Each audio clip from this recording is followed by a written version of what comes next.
Imagine the most secure vault in the entire world, like a literal fortress. Right. We are talking thick, reinforced steel doors, a small army of heavily armed guards patrolling the perimeter, retinal scanners, biometric palm readers, the whole 9 yards. Total lockdown. Exactly. The security is absolute. Nothing gets in without top-tier clearance. Now, imagine a thief. But this thief doesn't bring explosives, right? They don't have a team of mercenaries or even like a crowbar. Okay. Instead, this thief just casually walks into the front lobby, smiles at the receptionist, and asks to see the visitor log. The receptionist hands it over. The thief takes out a pen and changes just 4 tiny letters on the page. Just 4 letters. Yeah. They cross out their name and write in the name of the bank's CEO. And suddenly, as if by magic, every single alarm in the building shuts off, the steel doors swing wide open, and the guards literally physically hand this thief the master keys to the entire building. I know, it sounds like a really lazy script for a heist movie, but that exact scenario, that level of catastrophic compromise based on just a minuscule, almost invisible alteration, is happening right now in the digital world. It's a stark visual, yeah, but it genuinely maps to the technical reality of what we're analyzing today. Yeah. Because the vulnerability we're looking at operates on that exact same principle. It's, minimal effort, catastrophic yield. Right. It totally bypasses the entire perimeter security apparatus by simply rewriting a trusted record. And we are looking at a brand new, extremely high-severity Linux local privilege escalation vulnerability today. The official designation, if you're keeping track, is CVE 2026-31431, and it carries a CVSS severity score of 7.8 out of 10. Which is high. Very high. But the security research community has given it a much catchier name, which is copy fail. Copy fail, right? Yeah. And to understand how this works, we are pulling from technical disclosures released by the vulnerability research teams at Scient.io and Theory. We also have some incredibly detailed architectural analysis from David Brumley over at BugCrowd. Brumley's write-up is excellent, yeah. It's fantastic. And we're also looking at a rather sobering public statement given to the Hacker News by Syncta.io. So our goal for this deep dive is to take all of this bleeding-edge vulnerability research and, well, basically extract the core mechanics for you. Exactly. We want to translate the hardcore jargon. Right. Whether you manage a massive cloud infrastructure or you just want to understand the plumbing of the internet, we're going to break down exactly how a tiny Python script, like literally less than a kilobyte in size, can completely hijack a secure server. It's wild. It really is. Okay, let's unpack this. We threw around the term local privilege escalation, or LPE. Right. Let's define the boundaries of what this exploit actually is before we get into the heavy code stuff. Yeah, setting those boundaries is critical because the CVSS score of 7.8 sometimes confuses people. They expect civilization-ending bugs to always be a 9.9 or a 10. Right. They see a 7.8 and think, oh, it's not that bad. Exactly. But local privilege escalation means the attacker already has a foothold. They're not, like, blasting through your firewall from the outside. That would be remote code execution, right? RCE. Exactly, RCE. With an LPE, the attacker has already compromised a low-level, unprivileged account. Think of a standard web server, right? If an attacker finds a minor flaw in your web app that lets them run a basic command as the www data user, they're in the system, but they are trapped in a very small box. Okay. They can't access other users' data, they can't alter system logs, and they certainly can't, rewrite the operating system. So it's like they're in the lobby, but their keycard only opens the public restrooms. That is a perfect analogy, yeah. The operating system's security boundaries, specifically user permissions, they heavily restrict them. But what copy fail does is provide a highly reliable mechanism to break out of that box. Oh, wow. Yeah, it allows that low-level user to exploit a flaw in the system's memory management to basically elevate themselves to the root user. And in Linux, root is the super user. It has absolute, completely unrestricted access to the entire kernel and the file system. Absolute power. Basically, yes. And the core mechanism of how copy-fail grants that root access revolves around something called the page cache. Yes. The disclosures from Scient.io and Theory note that the attacker writes just 4 controlled bytes into the page cache of a readable file. Just 4 bytes. Right. Let's visualize this for you. Think of the page cache like a massive library's master reference book. If there's a town where everyone needs to consult a specific dictionary, instead of everyone buying their own copy, the town library keeps one master copy open on a pedestal. To save time and resources. Right. If you need a definition, you look at the shared master copy. And that is exactly how modern operating systems handle files. When Linux loads a frequently used program from the hard drive, it puts a copy into fast temporary RAM, that's the page cache. So it doesn't have to spin up the disk every single time another user wants to run it. Right. The page cache is a fundamental performance optimization. Disk I/O-like, reading and writing to a physical drive is computationally expensive. It's really slow. Yeah. RAM is incredibly fast. Yeah. So the kernel very aggressively caches files. But wait, I have to push back here a little bit. Yeah. Let's say I buy into the library analogy. If I'm an attacker and I manage to sneak into the library and rewrite one sentence in that shared reference book, I've corrupted the book, sure. Yeah. But we're talking about 4 bytes of data. In a modern system with terabytes of storage and gigabytes of RAM, 4 bytes is practically nothing. It's microscopic. Right. If I overwrite 4 bytes of shared memory, why doesn't the system just immediately crash? How does a 4-byte corruption actually result in the system voluntarily handing over root access? That is the exact question that separates a denial of service attack from a true privilege escalation. Because if you just randomly overwrite 4 bytes of memory, you almost certainly will crash the program. The kernel will hit an invalid instruction, it'll throw a segmentation fault, and shut the whole process down. Which is noisy and doesn't get you control. Right. But copy fail isn't a random overwrite. It is a surgically precise injection, targeting a very specific type of file, which is known as a set-to-it binary. Okay, let's definitely define the set-to-it binary because the sources point to this as the ultimate pivot point for the attack. Yeah, so in Linux, a binary is just an executable program. Normally, when you run a program, it executes with your user permissions. So if you're the www data user, the program runs as www data. Makes sense. But certain system utilities actually need administrative access to function, even when they're invoked by a standard user. A classic example is the password command. Oh, right, for changing your password. Exactly. You need to be able to change your own password, but to actually do that, the program has to modify the deeply protected etc.shakira file, and only root can touch that file. So how does it let you do it without making you a full root user? To solve this, Linux uses the set user ID, or set-to-it flag.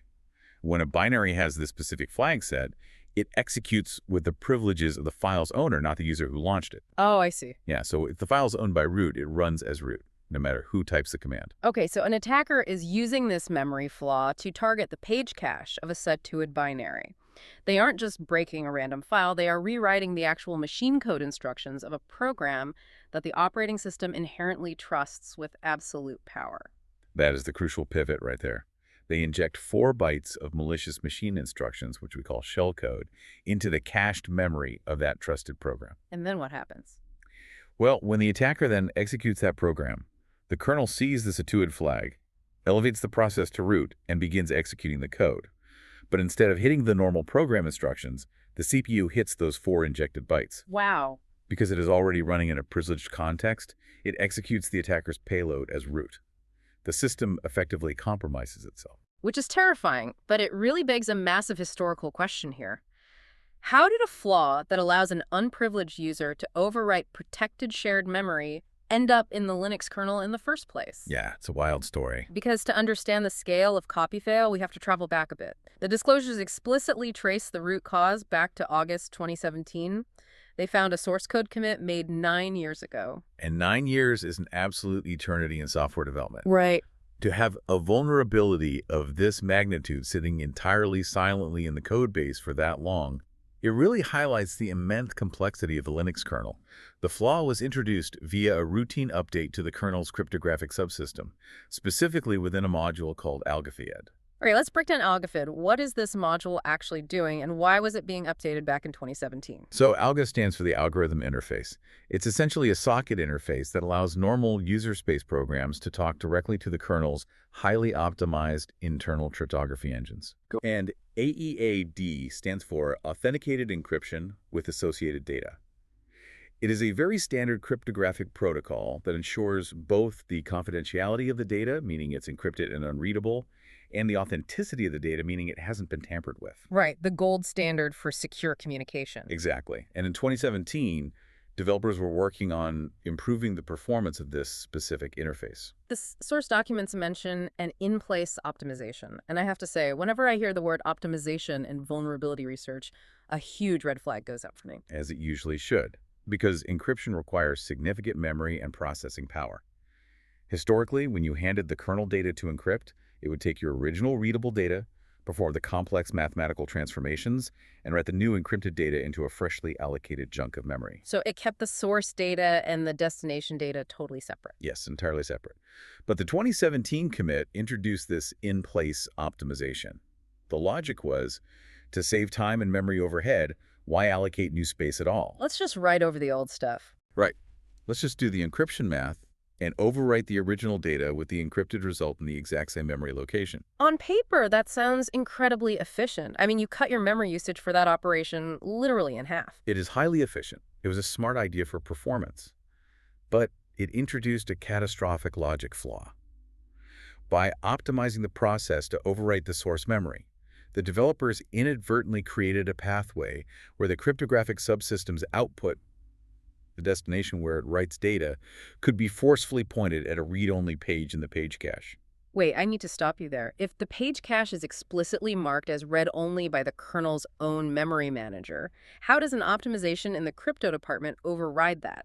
Doesn't the kernel enforce its own rules? It does, generally. But operating systems are built on layers of abstraction. The crypto subsystem doesn't necessarily interact with the high-level file permissions. Oh, I see. It interacts with raw memory structures.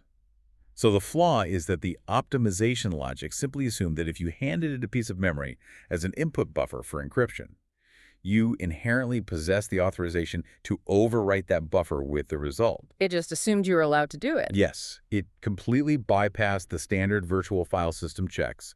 It just blindly trusted the input parameters and performed the overwrite. And because this logic flaw was introduced into the core Linux kernel in 2017, the blast radius is staggering.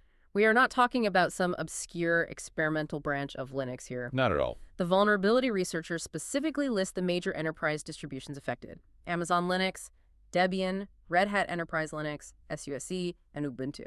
And that list basically encompasses the vast majority of the infrastructure that powers the modern web. Almost everything. Yeah. Amazon Linux is the backbone of AWS. Red Hat and SUSE dominate the corporate enterprise space. Ubuntu is ubiquitous across cloud deployments and developer workstations, and Debian serves as the foundational architecture for countless derivative operating systems. So if a server has been running a standard, updated Linux kernel at any point in the last 9 years, it contains this flawed cryptographic optimization. Exactly. And here's where it gets really interesting for you as a listener. Think about the irony here. The developers in 2017 weren't writing sloppy code. They were actively trying to improve the system. They were doing their jobs well from a performance standpoint. Right. They wanted to shave off microseconds of processing time and save a few kilobytes of RAM to make the internet faster. And in pursuit of that micro-optimization, they unknowingly laid the groundwork for a vulnerability that can totally compromise a server in fractions of a second. It really illustrates how precarious modern computing architecture actually is. It's the classic trade-off between performance and security. In high-performance computing, memory allocation is the enemy of speed. You always want to reuse existing memory if possible. Sure. So the developers made a completely logical choice for performance, but they failed to model how that specific memory manipulation might interact with an entirely different subsystem, like the page cache years down the line. Knowing that this structural flaw exists in the kernel's cryptography engine is one thing. But how does an attacker actually reach into that engine and pull the levers? The Qdit.io and theory disclosures detail the actual exploit mechanism, and what is wild is the size of the weapon used. The 732-byte script. Yes, they are executing this total system takeover with a Python script that is only 732 bytes long. What's fascinating here is that 732 bytes is astonishingly small. A standard short email is larger than that. It's basically a couple of tweets. Yeah, and it really demonstrates the immense power of a logic flaw. The script doesn't need to contain a massive, complex payload to brute force a system. It simply needs to know exactly which sequence of doors to knock on to trick the kernel into defeating itself. So let's dissect this tiny script. The researchers broke it down into a clear 4-step process. And I really want to walk through the technical mechanics of each step because it reads like a lockpicker bypassing pins in a cylinder. Let's do it. Step 1. Open an AFALG socket and bind to Offense's SPAC CBCAs. Now we know AFALS is the interface to the cryptography module, but why this incredibly specific, massive string of cryptographic algorithms? Why HMAC and SHA-256 and CBC? Well, the attacker isn't actually trying to encrypt anything useful. They are trying to carefully manipulate the internal memory structures of the crypto engine without crashing it. Okay. That specific string Austin's HMAC SHA-250 CBCAs requests a highly complex, multi-stage cryptographic cipher suite. It requires the kernel to set up a very specific arrangement of memory buffers to handle the block sizes for advanced encryption standard in cipher blockchaining mode. Right, AES and CBC. Exactly, while simultaneously calculating a SHA-256 hash for authentication. So they are intentionally requesting the most complicated mathematical gymnastics possible. Precisely. They request this specific suite because the complex memory setup required for this AEAD operation is exactly what exposes the flawed in-place optimization path. Ah, I see. If they just asked for a simple encryption algorithm, the kernel might use a completely different, non-vulnerable code path. By binding to this specific suite, the attacker forces the kernel to walk down the exact hallway where the trapdoor is located. Okay, so the pathway is open. Step 2 in the disclosure is simply construct the shellcode payload. We established earlier that the payload is just 4 bytes. What do those 4 bytes actually look like in practice? Like, what is the machine code instructing the CPU to do? In the context of a Situate binary exploit, those 4 bytes are typically raw assembly instructions that execute a system call. Okay. The most common payload is a tiny piece of code that calls Situate 0 followed by execbinch. It literally tells the CPU, ensure my user ID is 0, which is root, and then launch a command line shell. Just hand over the keys and open the door. Exactly. It is the absolute minimum amount of code required to give the attacker an interactive prompt with full administrator privileges. Wow. So the socket is open, the 4-byte payload is loaded. Now we reach the critical moment. Step 3. Trigger the write operation to the kernel's cached copy of userbinsu. This is where the script actively exploits the logic flaw. The attacker takes their 4-byte shellcode and pushes it into the AFLD socket they opened. But they do it in a very specific way, utilizing the kernel's memory management against itself. How so? They essentially trick the crypto engine into believing that the read-only page cache memory belonging to the userbinsu program is the intended writable destination buffer for the encryption output. And as you mentioned before, they target userbinsu specifically because it is the substitute user command. It inherently has that Situate root flag. Yes. The kernel's cryptography engine, following its flawed 2017 optimization logic, accepts the attacker's input, performs whatever operations it thinks it needs to do, and blindly writes the resulting 4 bytes directly into the shared RAM that holds the soup program. But the actual file on the hard drive? Is completely untouched. The file on the disk is perfectly fine. But the active cached copy in the system's memory is now completely corrupted with the attacker's shellcode. Which brings us to the final execution phase. Step 4. Call execvspurtsu to load the injected shellcode and run it as root. Right. The attacker simply asks the system to run the search command. The kernel says, oh, I already have that loaded in the page cache. I'll use this copy to save time. Because it's trying to be efficient. Exactly. It sees that the program is owned by root and has the Situate flag, so it automatically elevates the process privileges. The CPU begins executing the cache memory. Almost immediately, it hits the 4 injected bytes. And because the process is already running as root, the CPU blindly executes the shellcode command to open a root terminal. And just like that, the vault door clicks open. Yeah, it's game over. It's a breathtaking sequence of events. But, as we look at this mechanism corrupting the page cache to hijack a Situate binary, there's a reason this exact sequence feels so familiar. If you were working in cloud security a few years ago, you're likely experiencing severe déjà vu right now. Oh, absolutely. Because copy-fail isn't entirely unique in its fundamental approach. It shares a striking family resemblance to a massive vulnerability discovered in 2022. You are referring to Dirty Pipe, tracked as CVE 2022-0847, and the comparison is entirely warranted. When you analyze the DNA of both exploits, they are essentially utilizing the exact same underlying weapon, just delivering it through different vehicles. Let's compare these two, because I think it's important context. For listeners who might not remember the intricate details of Dirty Pipe, how did it function, and why does David Brumley at BugCrowd specifically refer to copy-fail as the same class of primitive in a different subsystem? Okay, so Dirty Pipe was a monumental event in Linux exploitation. It also achieved local privilege escalation by abusing the page cache. But instead of using the cryptography subsystem like copy-fail does, Dirty Pipe abused pipes. Right. In Linux, a pipe is a temporary memory buffer used for inter-process communication. If you've ever used a command line interface and used the vertical bar symbol to send the output of one command into another, you used a pipe. Yeah, it's literally the plumbing connecting different programs together. Exactly. And the vulnerability in Dirty Pipe involved a missing initialization flag and how the kernel handled those pipe buffers. An unprivileged attacker could inject data into a pipe. And because of the missing flag, the kernel would accidentally splice that injected data directly into the page cache of a read-only file. Oh, wow. The end result was identical to copy-fail. An unprivileged user could temporarily rewrite a protected file in memory and use that to gain root access. So when Brumley says it's the same class of primitive, he's talking about that core capability. Yes. In vulnerability research, a primitive is a fundamental capability like a building block for an exploit. The ability to write arbitrary data into read-only page cache memory is an immensely powerful primitive.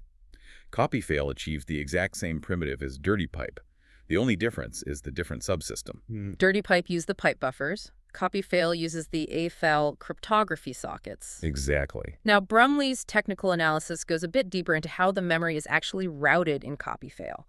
He points out that the 2017 optimization allows a page cache page to end up in the kernel's writable destination scatter list. Right, the scatter list. What is a scatter list, and why is it the vehicle for this exploit? Memory management in an operating system is highly complex. When a program asks the kernel to encrypt a large file, that file isn't necessarily sitting in one continuous block of RAM. It's all broken up. Yes, it's often scattered across many different disparate physical pages of memory. A scatter list is a data structure the kernel uses to manage this. It is literally an array of pointers that tells the hardware cryptography engine, here is a chunk of data, here is the next chunk, here is the next.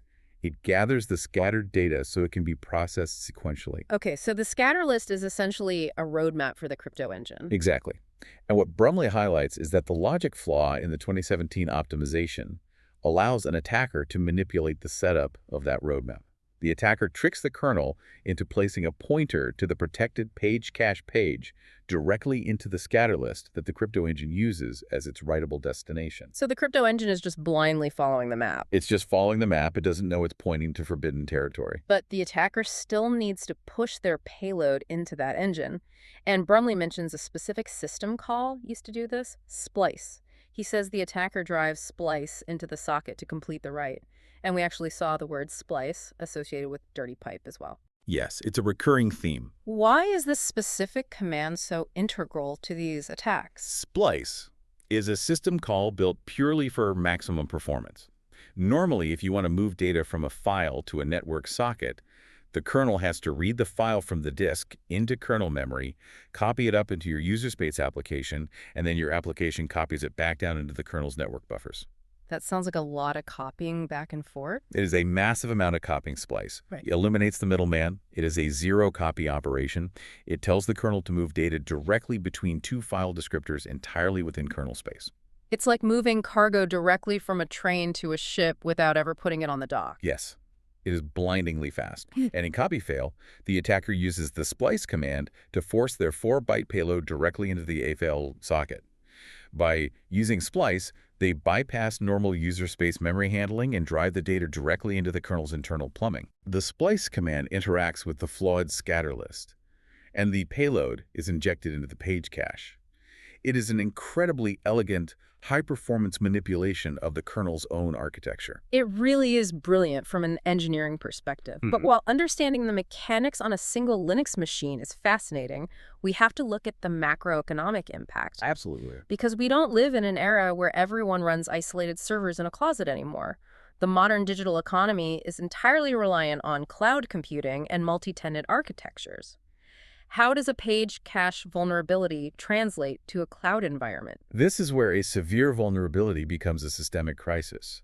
When you apply the mechanics of copy-fail to modern cloud infrastructure, the fundamental security guarantees of multi-tenancy simply evaporate. We're looking at a scenario that creates total cross-container chaos. And if you're listening to this and you manage a massive cloud server right now, you might be thinking, well, my applications are isolated. I use Docker, I use Kubernetes. My customers run in isolated containers. They are completely sandboxed. Because the entire premise of containerization is that an application running in container A cannot interact with, view, or compromise the the application running in container B. Isn't that the whole point? That is the marketing promise of containerization. And to be fair, for 99% of typical software bugs, that isolation really holds true.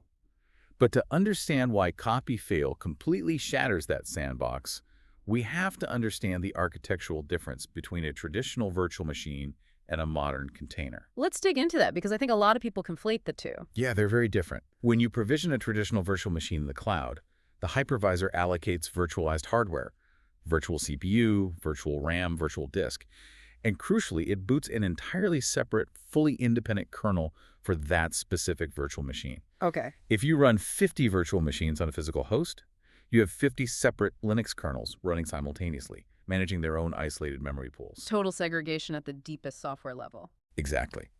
But containers operate on a completely different philosophy. Containers were designed to be incredibly fast, to start and consume minimal resources. To achieve that, they discard the idea of running separate kernels.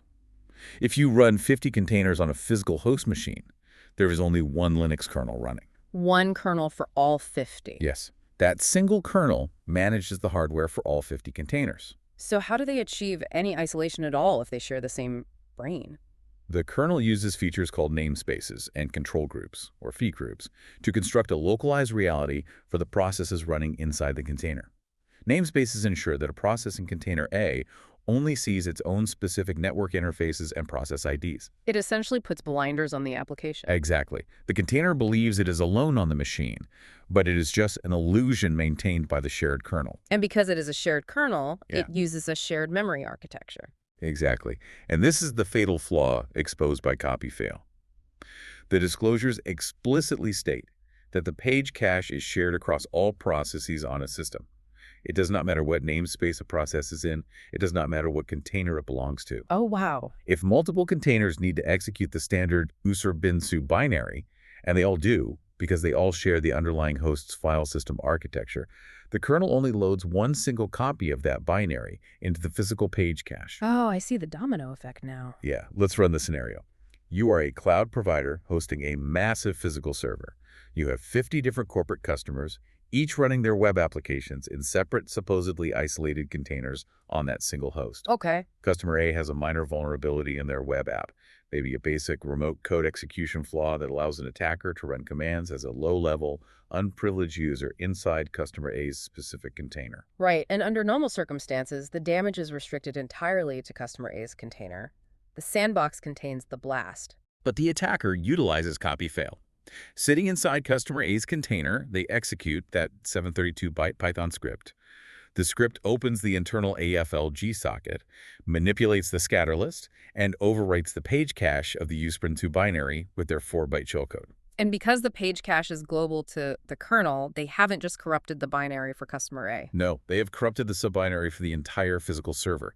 The moment any process in customer B's container, customer C's container, or even a highly privileged administrative process on the underlying host operating system attempts to run that command. The kernel executes the attacker's cached shellcode. Exactly. The attacker instantly escalates from a restricted user inside one tenant's container to possessing root-level execution across the entire host machine. So the container walls essentially turn to vapor. The attacker can pivot from the host into any other container, extract database credentials, steal encryption keys, or simply wipe the entire physical machine. It entirely breaks the trust model of the cloud. It really does. It demonstrates that container isolation is a logical boundary, not a physical one. When an exploit targets the underlying physical memory management that the logical boundaries rely on, the isolation provides zero defense. To summarize the sheer severity of this, why this is triggering emergency patching protocols across the entire industry right now, we need to look at the statement provided by the Cint.io spokesperson to the Hacker News. They laid out a very stark assessment, noting 4 specific properties of this vulnerability that make it exceptionally dangerous. Yeah, it's a very concise summary of the threat landscape, they stated. This vulnerability is unique because it has 4 properties that almost never appear together. When you combine these 4 elements into a single exploit chain, you basically have a worst-case scenario for network defenders. Let's break down these 4 properties and analyze why this specific combination is so lethal. The first property they list is that it is portable. Right. And in the realm of kernel exploitation, tree portability is rare. Usually, an exploit relies on highly specific memory layouts or particular kernel configurations. An exploit written for Ubuntu might crash an Amazon Linux server because the memory offsets are slightly different. Right, you'd have to tweak it for every target. Normally, yes.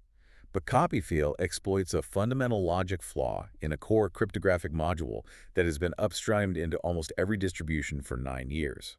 An attacker can write one single Python script, and it will execute reliably across completely different operating systems and cloud environments without any modification. The attack surface is essentially homogeneous. Wow. The second property is tiny. Now, we discussed the 732-byte script, but why does the actual physical size of the code matter so much to defenders? Modern network defense relies heavily on detecting anomalous data transfers.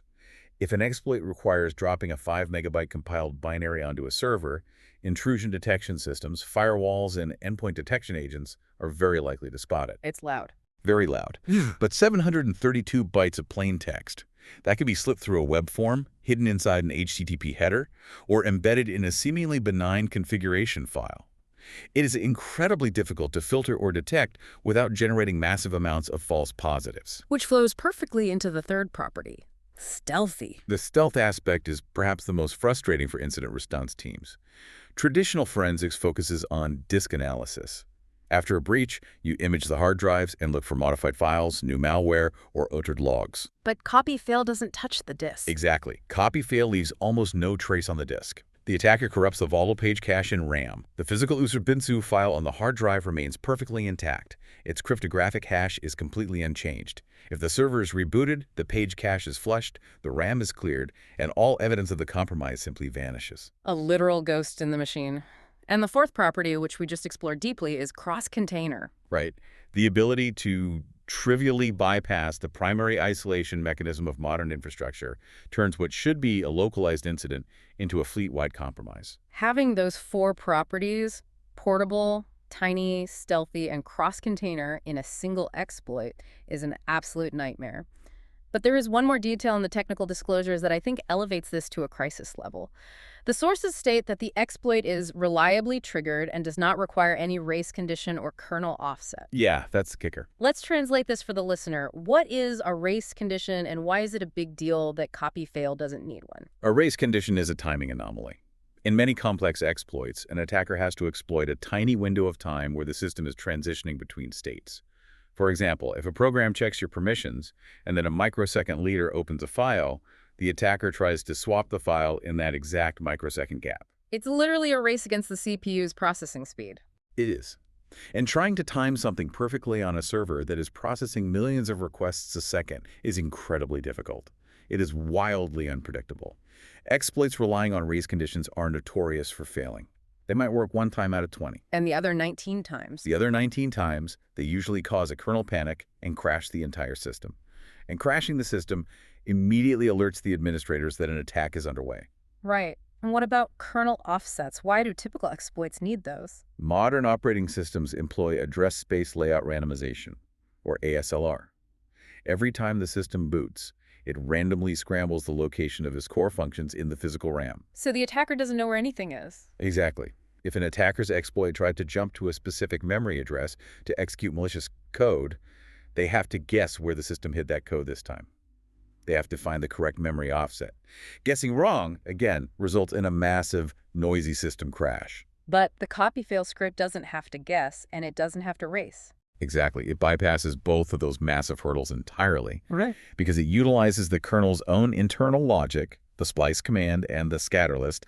The kernel actually does the memory routing for the attacker. Wow. The attacker doesn't need to know where the page cache is located. The crypto engine inherently knows. And because it's a structural logic flaw rather than a timing window, there is no race. The exploit executes sequentially, smoothly, and reliably, essentially 100% of the time, without crashing the system. It is a perfectly silent, perfectly reliable skeleton key. We have thoroughly explored the anatomy of the attack. We know how it works, why it's so dangerous, and how it threatens the very fabric of multi-tenant cloud computing. But we really need to equip you, the listener, with actionable intelligence. Based strictly on the source material and the mechanics we've discussed, what is the immediate day one defensive playbook? If you are an administrator managing a fleet of Linux servers, what must you do right now? The immediate response is unequivocally focused on aggressive patching. There is no configuration tweak or simple firewall rule that will stop an LPE of this nature. The sources explicitly highlight that the major Linux distributions have released specific advisories and patches for this vulnerability. As an administrator, your absolute highest priority is to locate and apply those vendor-specific kernel updates. The sources specifically name Amazon Linux, Debian, Red Hat Enterprise Linux, SUSE, and Ubuntu. Yes, you must navigate to the security portals for whichever distribution you operate. You cannot wait for a scheduled maintenance window or a routine monthly update for this one. These patches contain the rewritten source code for the Al-Jafayed module, correcting the in-place optimization logic. Right. And crucially, simply downloading the update is not enough. Because the flaw exists deep within the kernel, you must completely reboot the physical server or the virtual machine to load the newly patched kernel into memory. Okay, let's formulate a practical checklist. Suppose we have a listener who is relatively new to systems administration. They are managing a small cluster of cloud servers, and they want to verify their security posture regarding copy fail. What are the concrete steps they should take to identify and mitigate this risk? We can break it down into a 3-step operational checklist based directly on the mechanics of the exploit. Identify, monitor, and isolate. Let's start with step 1, identify. How do they know if they are actually in the crosshairs? Step 1 is about establishing your baseline. You must determine the exact kernel version running on your infrastructure. Given that the flaw was introduced in August 2017, you must operate under the assumption that if your system runs any kernel compiled since that date, it is vulnerable until explicitly proven otherwise. How do they check? Administrators need to log into their servers and use standard command line utilities. Simply typing unnamed AHR in the terminal will output the active kernel version. You then cross-reference that specific version string against the patched versions listed by your distribution's security advisory. Okay, that gives you the yes or no on vulnerability. What about step 2? Monitor. Step 2. Monitor vendor advisories actively. Security is a highly dynamic environment. The initial patches might be superseded if researchers find bypasses. You cannot rely on general tech news for this. You must actively monitor the specific RSS feeds or mailing lists for your distribution, whether that is the Ubuntu security notices, the Debian security advisory board, or the Red Hat customer portal. Ensure you are applying the updates provided directly by the vendor, maintaining your operating system architecture. And step 3, isolate. This seems complicated given what we just discussed about containers sharing the kernel. It is the most critical conceptual shift on the checklist.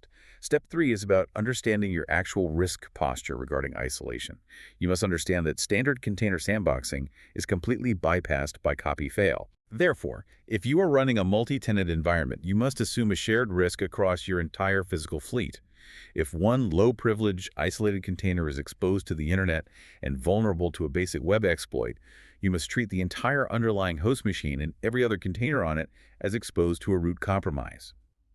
You cannot rely on container boundaries as a mitigation for this specific LPE. You must prioritize patching the host kernel immediately, above all other operational tasks. Now, the sources detail how the exploit specifically targets the page cache of readable Situate binaries like osrbinsu. Are there essential verification steps administrators can take to identify vulnerable files on their active servers? Like, can they actively hunt for this exploit occurring in real time? This is where the stealth property of the vulnerability makes offensive work incredibly difficult. Because the exploit lives entirely in volatile memory, you cannot simply deploy an antivirus agent to scan the hard drive for corrupted files. The files on the disk, the physical inodes, are pristine. So what can they do? However, advanced administrators can monitor system behavior for the precursors of the attack. What does that behavioral monitoring look like in practice? It requires deep system introspection. You have to monitor the kernel system call activity using tracing tools like eBPF. Extended Berkeley packet filter. Exactly.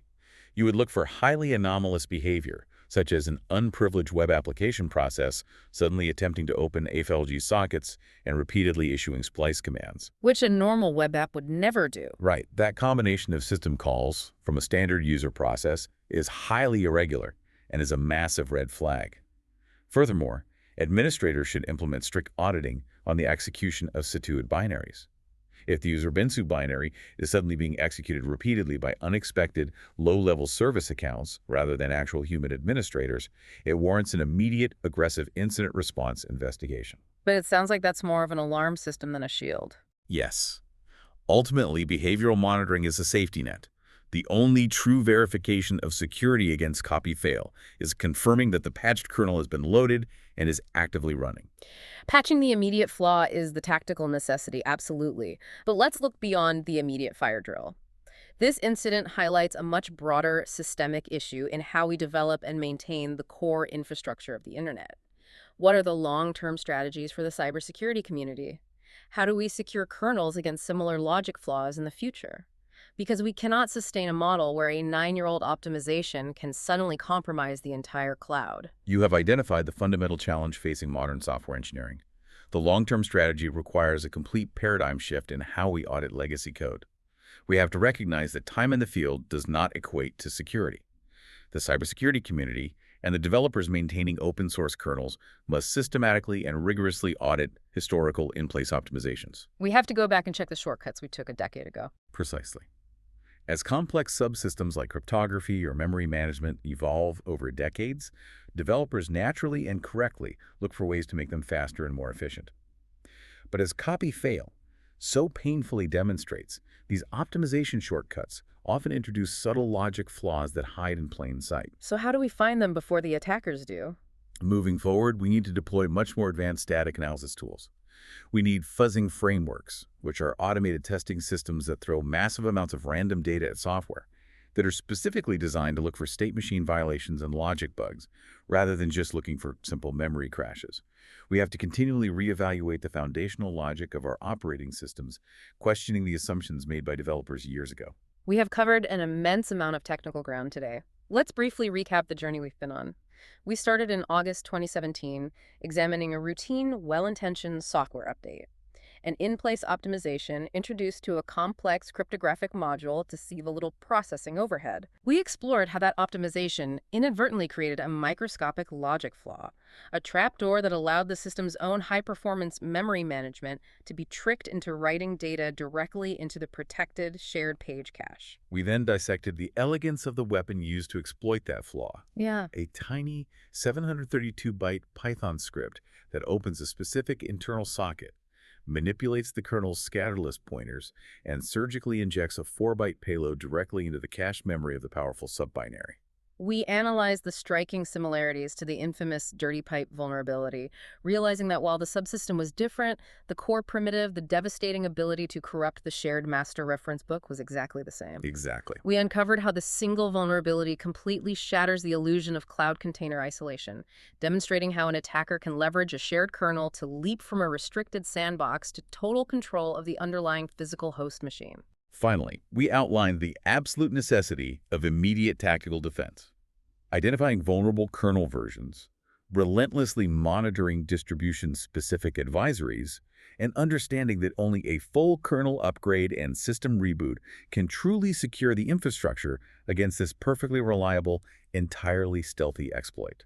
If you are listening to this and thinking, well, I don't manage Linux servers, this is just deep tech theory, you really need to understand that the modern digital world is entirely built on the foundation of Linux.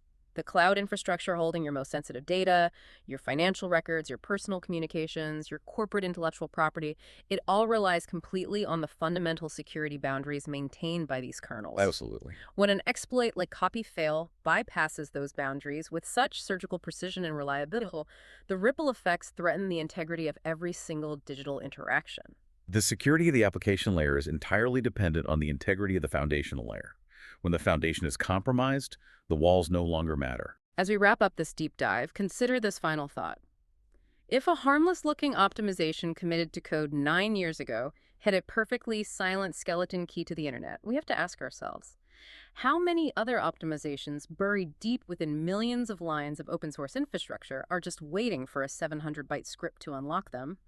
Are we continuously building taller, heavier, more complex digital skyscrapers on a foundation we don't fully understand? It is the defining question for the next generation of systems engineering, and it guarantees that the work of vulnerability research is far from over. It certainly is. Thank you for joining us on this deep dive into copy-fail. We hope we've translated the complexity and shed light on the invisible, high-stakes architecture securing your digital life. Keep learning, keep questioning the foundation, and stay curious.